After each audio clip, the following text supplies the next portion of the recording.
He was sharing information with Freddie Freeman in the on-deck circle immediately after. That just shows you who Ohtani is and who this Dodger team is. They're willing to put in that effort to see what they can do as a team to win a ballgame. We knew the pitching jersey on, and he delivered right away, right out of the gate. I think a lot of people were here to see this. He did it right away.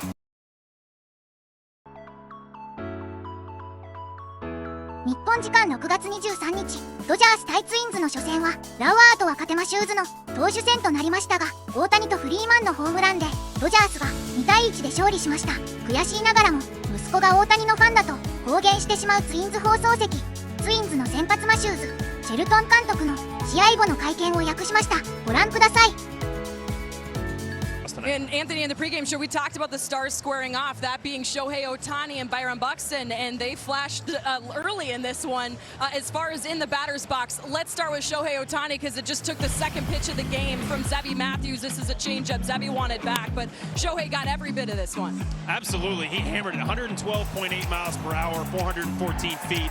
I mean, look, I'm sitting up there with my kids. I said it before the game.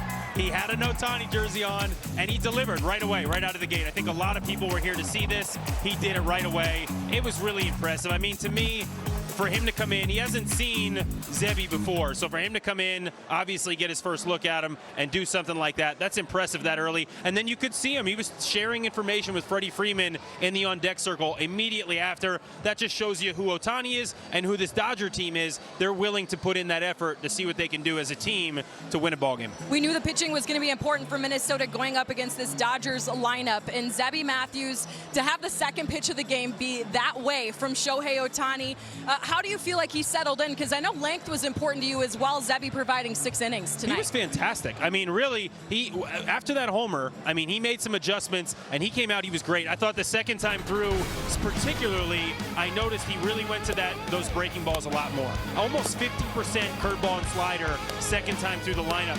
That's kind of what I was expecting to see from, right out of the gate. Obviously, look, he gave up the homer on the changeup.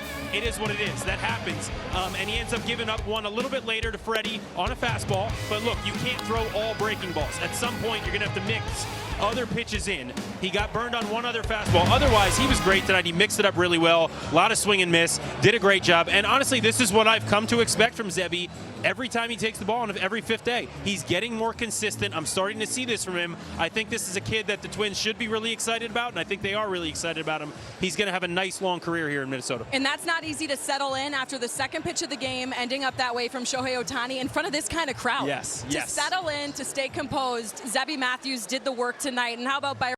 Pitch ball game, Zebby got one early, but then didn't let it affect him the rest of the night. Yeah, I mean, it was a well-played game all around, defensively on both sides. I thought Zebby did a good job. He left the changeup up, to maybe the greatest player of our generation, and he hit a homer, and then, Freddie got a ball. But overall, I thought he did a really good job. I thought we pitched really well. We held a really powerful offense kind of at bay, and we hit some balls hard, just we couldn't find any holes. How much has Zebby matured in his last few outings to continue to grow and to have a successful outing like this, even though he didn't get the win? Yeah, I mean, he gave us a chance to win, and I think that's really all you can ask out of your starting pitcher is just give us a chance to win. He did that. He gave up 2 runs, execution of pitches. I mean, I think we just see him continue to get better and better with his starts.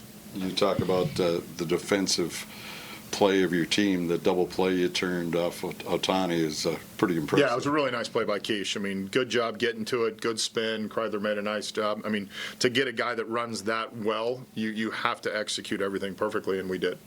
Well, Zebby's been a guy who at times has given up crooked numbers. For him to escape from so many jams tonight, what does that kind of show you? Just the ability to execute I think his full repertoire is what you saw tonight.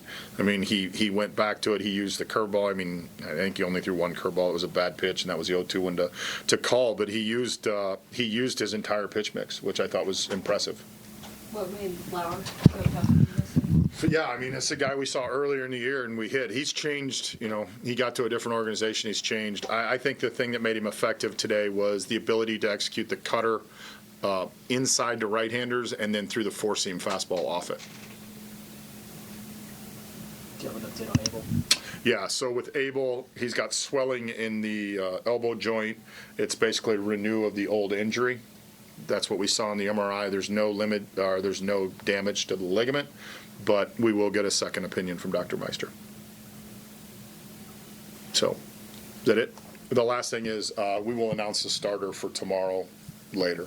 Joe is not going to start tomorrow. Just about your outing, that first at bat was pretty entertaining, but you really put that behind you and went to work. I don't know if I call it entertaining, but yeah, I was able to bounce back.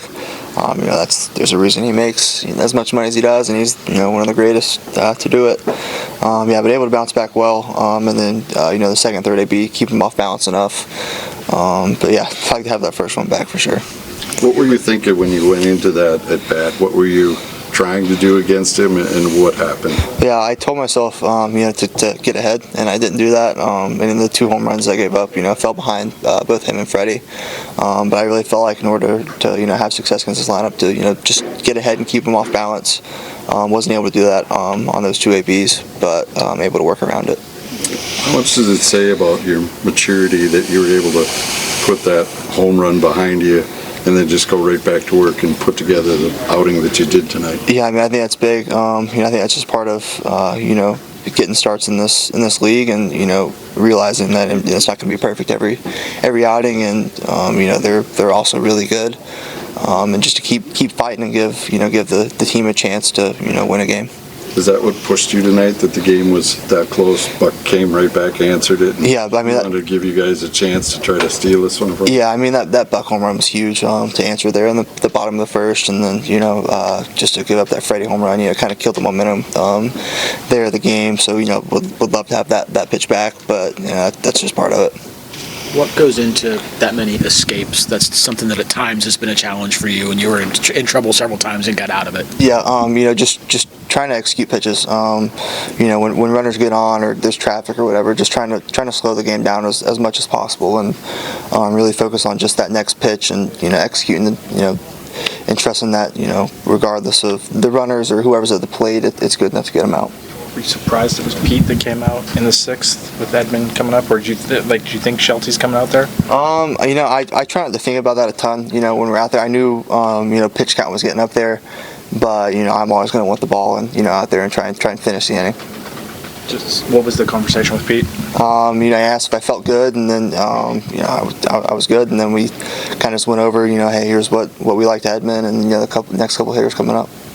The Freddie ball showed up as 91 fastball. Yeah. Was that what was going on there? No, it was a cutter that kind of backed up on me there. It wasn't a great pitch, and there's a reason he's Freddie for me. He doesn't miss those. I think had the pitch execution been a little better, maybe a little different result. But yeah, it wasn't the best pitch of the night, and he didn't miss it. It's the 4th time this season you've had 100 or more pitches. So how do you feel like your body's responding to higher volume each outing? Yeah, I feel good. The work I put in each week. Trying to get out there every 5th or 6th day, and feel as close to 100% as possible. And I give a big credit to the training staff and the strength staff here. They do awesome. In between starts, helping us out where they need to.